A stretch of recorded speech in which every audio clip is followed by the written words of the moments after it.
8ویں پارے کے شروع میں اللہ تبارک و تعالی نے اس مضمون کو ذکر فرمایا ہے کہ ایمان لانے کے لیے دلائل اللہ پاک نے بے شمار دے دیے ہیں۔ ضدی لوگ، عناد کرنے والے اور دین سے منہ موڑنے والے، نفرت رکھنے والے، وہ نہیں مانیں گے، چاہے آسمان سے فرشتے اترائیں اور مردے ان سے بات کرنے لگ جائیں، یا ساری کائنات کی چیزوں کو ان کے سامنے گواہی کے طور پر لا کر کھڑا کر دیا جائے، اور سب کے سب یہ اقرار کریں اور کہیں کہ محمد صلی اللہ علیہ وسلم اللہ کے رسول ہیں، اور اسی طرح سے قرآن مجید اللہ کی کتاب ہے، یہ سب اقرار اور گواہیاں ہوں، جب بھی ضدی شخص اور عناد اختیار کرنے والا نہیں مانے گا۔ تو پتہ چلا کہ ضدیوں کے لیے اور عنادیوں کے لیے بس یہی حل ہے کہ آدمی ان سے نظر انداز اور انہیں اپنے حال پر رہنے دے اور چھوڑ دے، اس لیے کہ ہدایت تو اللہ پاک کے ہاتھ میں ہے، اللہ پاک جسے چاہتا ہے اسے ہدایت عطا فرماتا ہے۔ اور پھر ارشاد فرمایا او من کان میتا فاحییناہ وجعلنا لہ نورا یمشی بہ فی الناس، اس قرآن کے ذریعے سے، آسمانی علوم کے ذریعے سے، وحی کے ذریعے سے اللہ پاک نے مردہ دلوں کو زندہ فرمایا۔ ایک مثال بھی حدیث میں دی گئی ہے کہ جس طرح سے آسمان سے بارش برستی ہے اور وہ بارش جب زمین کے مختلف حصوں پر پڑتی ہے تو کچھ حصے زمین کے ایسے ہیں جو سرسبز ہو جاتے ہیں، لہلہاتے ہیں، اور وہاں پانی کا وہ اثر قبول کرتے ہیں، سبزہ نکلتا ہے، زمین کے وہ ٹکڑے لوگوں کے لیے مفید ہوتے ہیں۔ اور کچھ حصے زمین کے ایسے ہیں کہ وہاں جب بارش پہنچتی ہے تو وہاں حوض اور تالاب کی شکل ہوتی ہے، پانی وہ اپنے پاس جمع کر لیتے ہیں، اگتا کچھ بھی نہیں ہے، وہ بھی لوگوں کے لیے مفید ہیں، فائدہ مند ہیں۔ اور کچھ زمین کے قطعے اور ٹکڑے ایسے ہیں کہ جہاں جب بارش کے قطرات اور پانی پڑتا ہے تو وہ بنجر زمین اور چٹیل میدان اور اسی طرح سے سخت چٹانیں، ان چٹانوں پر بارش کا کوئی اثر نہیں ہوتا۔ ارشاد فرمایا اسی طرح سے اس دین کی مثال ہے، آسمان سے اللہ پاک نے وحی اتاری، قرآن اتارا، یہ قرآن دلوں پر جب پڑتا ہے تو بعض دل خوب روشن ہو جاتے ہیں اور وہ زندہ ہو جاتے ہیں اور وہ اللہ کی طرف رغبت کرتے، وہ خود بھی اس وحی سے مستفید ہوتے ہیں اور دوسروں کے لیے بھی فائدہ مند بنتے ہیں۔ تو یہ دل اچھے دل ہوتے ہیں، اور کچھ دل ایسے ہیں فرمایا ان پر قرآن کوئی اثر نہیں کرتا، یہ منافقوں کے دل ہیں کہ قرآن کے نزول سے، قرآن کے پڑھے جانے سے اور قرآن مجید کی آیات سے بالکل وہ اثر کو قبول نہ کریں، تو یہ نفاق والوں کے دل ہیں۔ اللہ پاک ہم سب کی حفاظت فرمائے۔ وَإِنَّ الشَّيَاطِينَ لَيُوحُونَ إِلَىٰ أَوْلِيَائِهِمْ لِيُجَادِلُوكُمْ وَإِنْ أَطَعْتُمُوهُمْ إِنَّكُمْ لَمُشْرِكُونَ۔ اس دنیا میں اللہ تبارک و تعالیٰ نے انسان کے لیے امتحان اور آزمائش رکھا ہے اس جہان میں، لہٰذا شیطان فرمایا تمہارے دلوں میں غلط گناہوں کے وسوسے ڈالے گا، برے برے وسوسے ڈالے گا، اور جو لوگ شیطانوں کی پھر اطاعت اور فرمانبرداری کرنے والے ہیں انہوں نے گویا کہ شیطانوں کو اپنا معبود بنا کر اللہ کے ساتھ شریک ٹھہرایا، یہ مشرک ٹھہرائے اس لیے کہ انہوں نے شیطانوں کو اپنا معبود بنا لیا ہے۔ اس کے بعد پھر اللہ پاک نے حلال اور حرام کی تقسیم کو ذکر فرمایا کہ وہ جو مشرکین کے باطل نظریات اور عقائد تھے ان کو رد کیا ہے کہ مشرکوں میں ایک عقیدہ تو یہ تھا وَقَالُوا هَٰذِهِ أَنْعَامٌ وَحَرْثٌ حِجْرٌ لَا يَطْعَمُهَا إِلَّا مَن نَّشَاءُ بِزَعْمِهِمْ، بعض کھیتیاں اور زمین سے نکلنے والی پیداواروں کو وہ اپنے معبودوں کے نام مختص کر دیتے اور کہتے کہ یہ صرف اور صرف ہمارے معبودوں کے لیے ہے، اور معبودوں کے پاس جو بیٹھے ہوئے مجاور ہیں وہی کھا سکتے ہیں، ان کے علاوہ کوئی اور نہیں کھا سکتا، وہ باقیوں کے لیے حرام قرار دیتے۔ اللہ نے ارشاد فرمایا اللہ نے تو ان چیزوں کو نہیں حرام قرار دیا، یہ تم نے خود اپنی طرف سے حلال اور حرام کے فیصلے کیوں کر لیے۔ اسی طرح سے کچھ لوگوں کا یہ نظریہ تھا کہ جو جانور جب پیدا ہوتا ہے تو اگر وہ نر پیدا ہوگا خالصۃ لذکورنا ومحرم علی ازواجنا، تو کہتے تھے ما فی بطون هذه الانعام خالصۃ لذکورنا، کچھ جانوروں کو مختص کر دیتے تھے اور کہتے تھے کہ ان کے پیٹ سے جو بھی پیدا ہونے والا ہے وہ مرد کھا سکیں گے، عورتیں نہیں کھا سکتی ہیں۔ اور کہا کہ اگر زندہ پیدا ہو وَإِن يَكُن مَيْتَةً فَهُمْ فِيهِ شُرَكَاء، زندہ پیدا ہوتا تو یہ نظریہ، مردہ پیدا ہوتا تو مرد بھی کھا سکتے ہیں عورتیں بھی کھا سکتی ہیں۔ کہاں یہ بیہودہ عقیدے کہاں سے لے آئے؟ قد خسر الذین قتلوا اولادہم سفہا بغیر علم، اور ایک عقیدہ اور نظریہ یہ تھا کہ ان معبودوں کو راضی کرنے کے لیے اپنی اولادوں کو ان کے سامنے جا کر ذبح کر دو جس سے وہ راضی ہوں گے۔ تو مشرکین کے ہاں قتل تو ایک اس لیے تھا، بچیوں کا قتل تو اس لیے تھا، عار کی وجہ سے مار دیتے تھے کہ کل کوئی رشتہ لے کے ہمارے گھر میں آئے گا، ہمارے لیے ذلت کا سبب ہے، رسوائی کا سبب ہے۔ بچوں کو بھی مار دیتے تھے، بچوں کو بتوں کے نام بھینٹ چڑھاتے تھے اور ان کو خوش کرنے کے لیے۔ کہاں اللہ پاک نے ان چیزوں کو تمہارے لیے جائز قرار دیا؟ یہ کیسے ظلم اور زیادتیاں کرتے ہو؟ وَهُوَ الَّذِي أَنشَأَ جَنَّاتٍ مَعْرُوشَاتٍ وَغَيْرَ مَعْرُوشَاتٍ، اللہ پاک وہ ذات ہے جس نے تمہارے لیے قسمہ قسم کے پھل پیدا کیے ہیں، سبزے پیدا کیے ہیں، باغات پیدا کیے، اور تم بتاؤ تمہارے بتوں جن کی تم پوجا کرتے ہو یا جن کا تم تقرب حاصل کرنے کے لیے نظریں چڑھاتے ہو، چڑھاوے چڑھاتے ہو، چاہے وہ انسان ہیں چاہے وہ غیر انسان ہیں، کسی کا تقرب حاصل کرنے کے لیے تم ایسی تعظیم کرو جو اللہ کی تعظیم کی جاتی ہے، یہ تو حرام ہے۔ اور انہوں نے کیا بنایا ہے؟ کیا کوئی درخت پیدا کیا؟ کیا انہوں نے کوئی جانور پیدا کیا؟ کیا آسمان زمین انہوں نے بنایا ہے؟ جب انہوں نے کچھ بھی نہیں بنایا ہے، سب کچھ اللہ کا ہے، اللہ کا پیدا کرنے کردہ ہے، تو پھر اللہ ہی کو راضی کرو۔ پھر ارشاد فرمایا ہاں او ہم آپ کو بتاتے ہیں، قل لا اجد فیما اوحی الی محرما علی طاعم یطعمہ الا ان یکون میتا، اللہ پاک نے کیا چیزیں حرام قرار دی ہیں؟ مردار تمہارے لیے حرام ہے، بہتا ہوا خون تمہارے لیے حرام ہے، اسی طرح سے خنزیر کا گوشت تمہارے لیے حرام ہے، وہ جانور جو ہے تو حلال لیکن ذبح کرتے وقت غیر اللہ کا نام پڑا گیا، اللہ کے علاوہ کسی اور کا نام پڑا گیا، کسی نبی کا، کسی بزرگ کا، کسی فرشتے کا نام پڑا گیا، وہ جانور بھی تمہارے لیے حرام ہو گیا۔ تھا تو حلال، بکرا حلال ہے، گائے حلال ہے، لیکن ذبح کرتے وقت اگر اللہ کے سوا کسی اور کا نام پڑھ لیا، بسم اللہ اللہ اکبر پڑھنے کے بجائے کسی اور کا نام کہہ دیا، کسی اور کے نام پر نظر دی ہے، چڑھاوا چڑھایا ہے، تو یہ چیزیں بھی تمہارے لیے اب کھانا حلال نہیں ہیں۔ فرمایا یہ چیزیں اللہ پاک نے تمہارے لیے حرام کی ہیں۔ پھر قل تعالوا اتل ما حرم ربکم، کہا آؤ تمہیں اور بتاتا ہوں کہ اللہ نے کیا کیا حرام کیا۔ وہ جو چیزیں اللہ نے حرام کی ہیں ان چیزوں سے بچو۔ پہلی چیز اللہ تشرکوا بہ شیئا، اللہ کے ساتھ شرک نہ کرو۔ شرک اللہ نے حرام کیا ہے، ہر طرح کا شرک، ذات میں، صفات میں، اللہ کی کسی شخص کی ایسی تعظیم جیسے اللہ کی تعظیم کی جاتی ہے، اللہ کے سامنے جیسے جھکا جاتا ہے ایسے کسی کے سامنے جھکنا، کسی کے سامنے سجدہ کرنا، نظر ماننا اللہ کے علاوہ کی کسی اور کی، یہ سب شرک ہے۔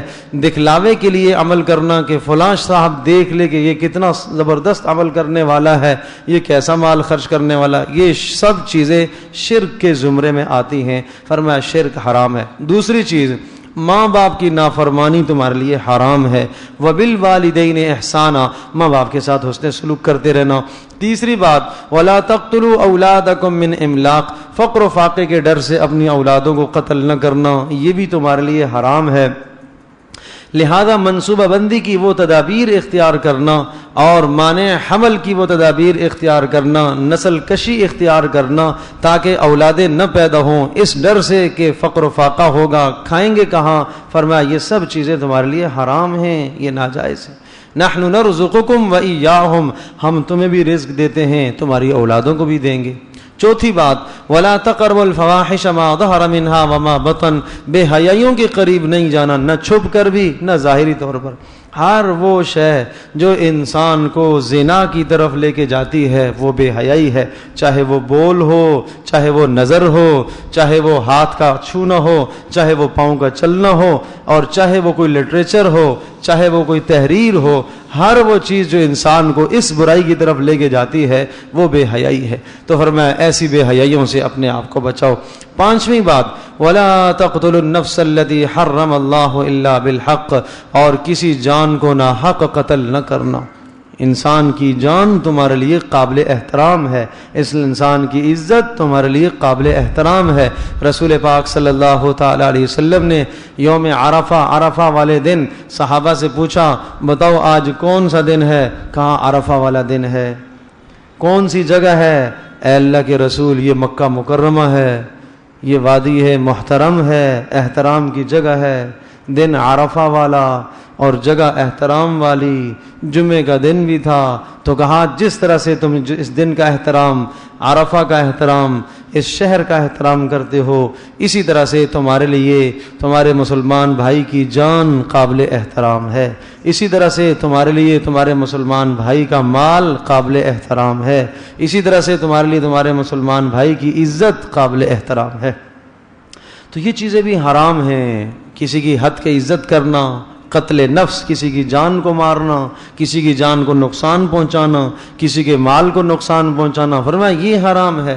اور وَلَا تَقْرَبُوا مَالَ الْيَتِيمِ، چھٹی بات، یتیم کے مال کے قریب نہ جانا، یتیم کے مال پر ہاتھ مت لگانا۔ ہاں إِلَّا بِالَّتِي هِيَ أَحْسَنُ حَتَّى يَبْلُغَ أَشُدَّهُ، ہاں یہ صورت ہو سکتی ہے کہ یتیم کے مال کو اگر تم تجارت میں استعمال کرو اور وہ تجارت میں بڑھوتری ہو جائے اور پھر وہ یتیم ہی پر تم مال خرچ کرو، اس نظریے سے تم یتیم کے مال میں تصرف کرو تو جائز ہے۔ اور پھر اس کے بعد ساتویں بات، وَأَوْفُوا الْكَيْلَ وَالْمِيزَانَ بِالْقِسْطِ، فرمایا ناپ تول میں کمی نہیں کرنا، ترازو میں ٹھیک ٹھیک تولنا، اور ناپ کی چیزوں کو، وزن کی چیزوں کو صحیح صحیح رکھنا۔ لا نکلف نفسا الا وسعها، خیال یہ پیدا ہوا اے اللہ کبھی کبھی تو ہو جاتا ہے، انسان ہے، تولنے میں کوئی کمی ہو گئی ہے، کہیں انسان ملازمت کرتا ہے، اس نے جو وقت دیا ہوا ہے 1 منٹ کبھی آگے پیچھے ہو گیا، 1 منٹ اس کام سے غافل ہو گیا، ضرورت کے لیے گیا، نماز کی ضرورت ہے، کھانے کی ضرورت ہے، بیت الخلاء کی ضرورت ہے، اس ضرورت میں ممکن ہے 1 منٹ زیادہ لگ گیا، تو لا نکلف نفسا الا وسعها، فرمایا اللہ پاک نے اتنا ہی مکلف بنایا جتنا کہ تمہاری وسعت اور طاقت ہے۔ اتنے آسان احکام بتا دیے کہ اگر تھوڑی بہت کوتاہی ہو گئی تو اللہ معاف کر دے گا، لیکن تم قصدن ایسا نہیں کرنا، جان بوجھ کر ناپ تول میں کمی نہ کرنا، جان بوجھ کر جہاں تم ملازمت کر رہے ہو وقت کم نہ کرنا۔ اگر 8 گھنٹے دیے ہوئے ہیں تو یہ 8 گھنٹے یہ تمہارے بیچے ہوئے ہیں، فروخت کیے ہیں 8 گھنٹے آپ نے، تو لہٰذا 8 گھنٹے سے کم ایک شخص وہاں وقت دیتا ہے تو یہ ناپ تول میں کمی کرنے والا ہے۔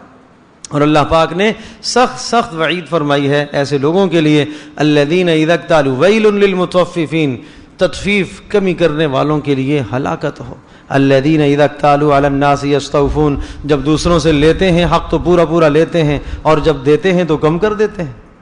الا یظن اولئک انہم مبعوثون، انہیں یہ خیال نہیں ہے کہ قیامت کے دن یہ اٹھائے جائیں گے، لیوم عظیم، اس بڑے دن کے لیے، کیوں نہیں اٹھائے جائیں گے؟ اللہ پاک ان کو اٹھائے گا اور حساب کتاب ان سے لے گا۔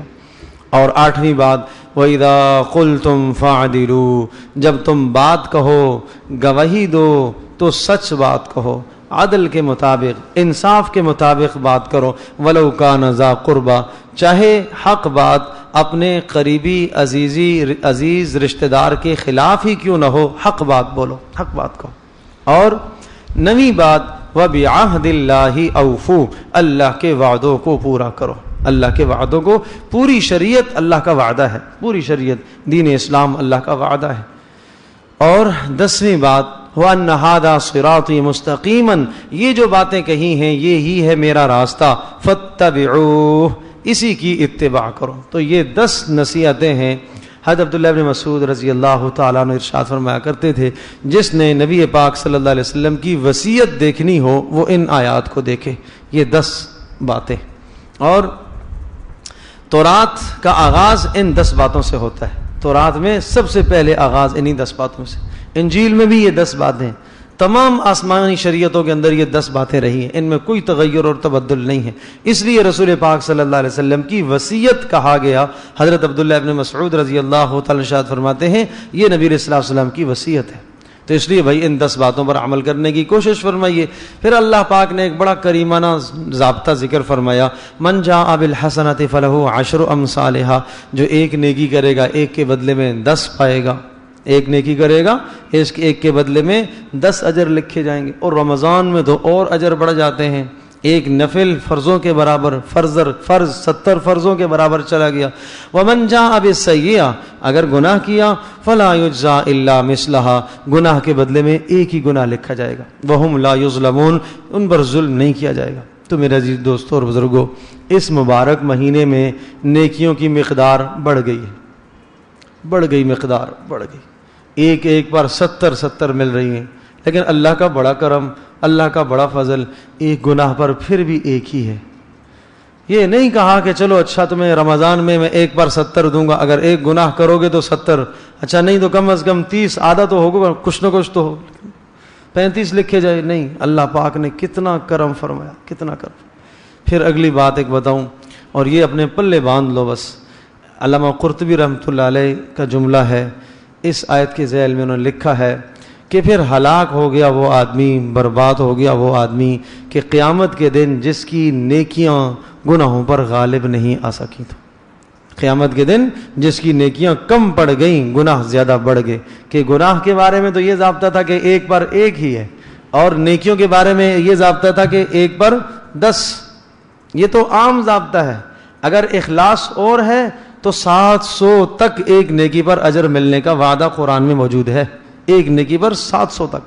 اور پھر رمضان میں کتنا زیادہ اجر، پھر لیلۃ القدر میں کتنا زیادہ اجر، پھر یہی نیکی، یہی نماز اگر اللہ پاک ہمت دے، توفیق دے، اللہ پاک استطاعت دے، بیت اللہ میں جا کر پڑھو 1,00,000 کا ثواب، مسجد نبوی میں پڑھو 50,000 کا ثواب، کتنے ثواب بڑھا دیے، لیکن گناہوں کا ضابطہ وہاں ہی ہے۔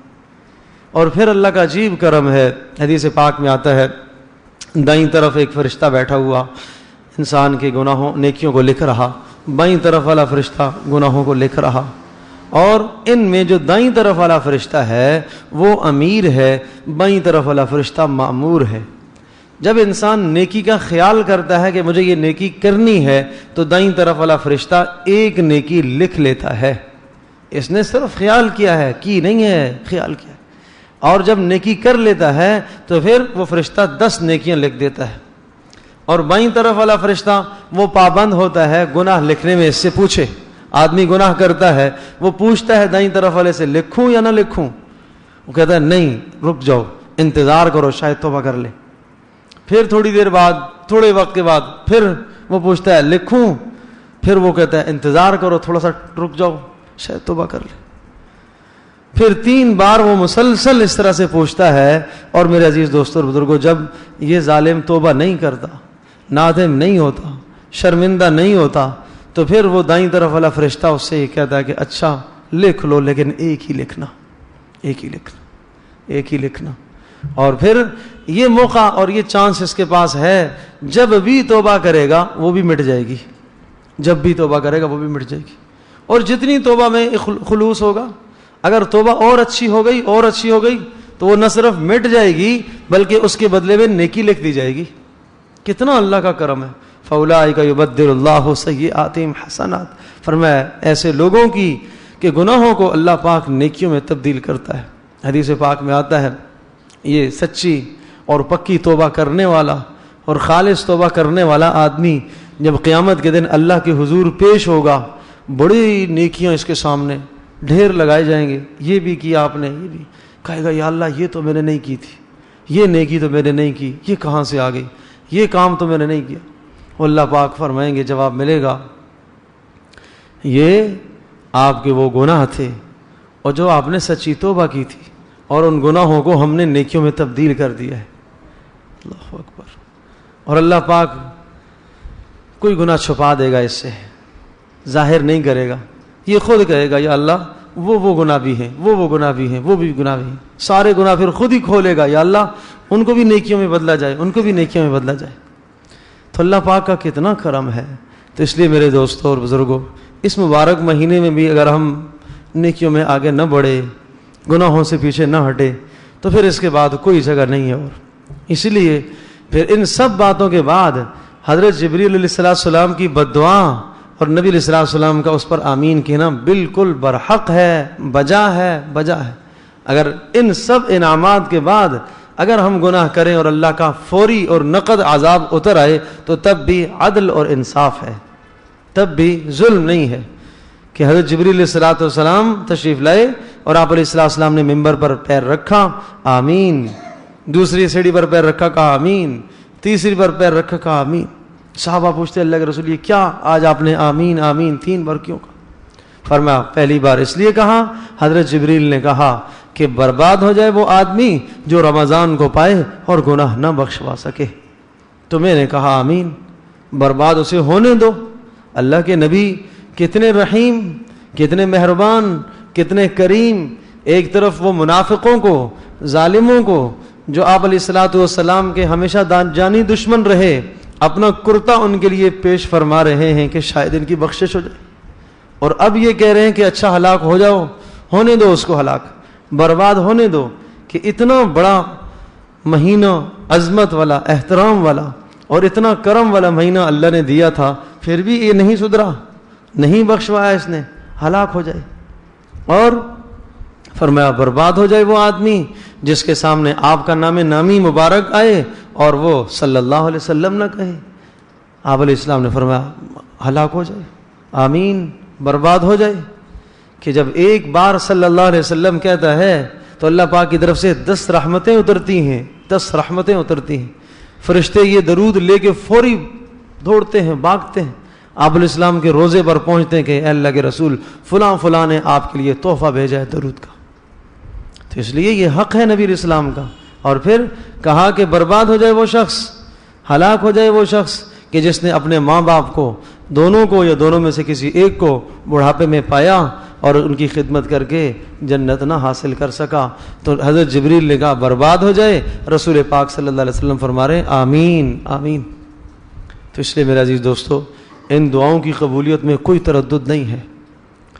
رسول پاک صلی اللہ علیہ وسلم ممبر پہ تشریف فرما ہے، اور قبولیت کی میں بات عرض کرتا ہوں۔ ایک شخص آئے کہ اللہ کے رسول بارش نہیں ہو رہی ہے، قحط سالی ہو گئی ہے، آپ دعا فرمائیں بارش ہو جائے۔